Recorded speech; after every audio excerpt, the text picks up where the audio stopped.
AP పెన్షన్లో అనర్హుల ఏరివేత కార్యక్రమం మొదలైంది. నిజమైన అర్హుడే పెన్షన్ తీసుకునేలా ప్రక్షాళనకు నడుం కట్టారు.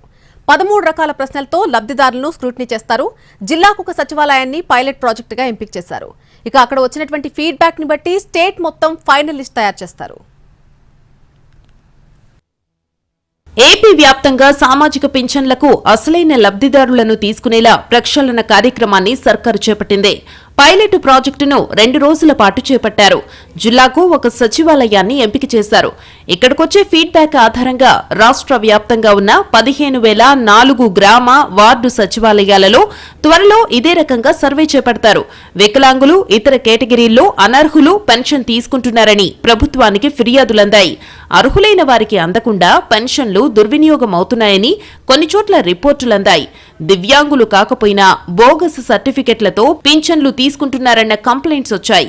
పింఛన్ పొందడానికి వయస్సు లేకున్నా ఆధార్ కార్డుల్లో డేట్ ఆఫ్ బర్త్ మార్చి డబ్బులు తీసుకుంటున్నారని ఫిర్యాదులందాయి.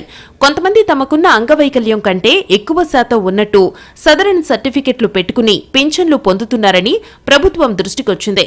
దాంతో పెన్షన్ల వెరిఫికేషన్కు ప్రభుత్వం నిర్ణయం తీసుకుంది. అసలైన పెన్షన్దారు ఎవరో తేల్చేందుకు పైలట్ ప్రాజెక్టుగా జిల్లాకు గ్రామ సచివాలయాన్ని తీసుకుని సర్వే చేసి ప్రభుత్వానికి నివేదిక ఇస్తారు. ఒక్కో సర్వే బృందం 40 మంది పింఛనుదారులను ప్రత్యక్షంగా కలిసి యాప్లో వివరాలు సేకరిస్తోంది. 13 అంశాలతో ప్రశ్నావళి తయారు చేశారు.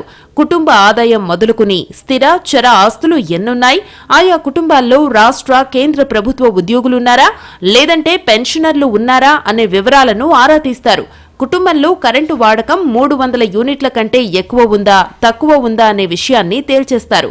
కుటుంబంలో ఎవరైనా ఆదాయపు పన్ను చెల్లిస్తున్నారా, కుటుంబంలో ఎవరైనా ప్రైవేటు సంస్థల్లో పనిచేస్తున్నారా, లబ్ధిదారులకు ఏ రకమైన వైకల్యం ఎంత శాతం ఉంది, రీఅసెస్మెంట్కు సిఫారసు చేస్తున్నారా అనే వివరాలు తనిఖీ చేసే ఉద్యోగి యాప్లో నమోదు చేస్తారు. అనంతరం పింఛనుదారుని ఫోటో క్యాప్చర్ చేసి రిపోర్ట్ సబ్మిట్ చేస్తారు. ఇక్కడ వచ్చే ఫీడ్బ్యాక్ ఆధారంగా రాష్ట్ర వ్యాప్తంగా ప్రక్షాళన మొదలు పెడతారు.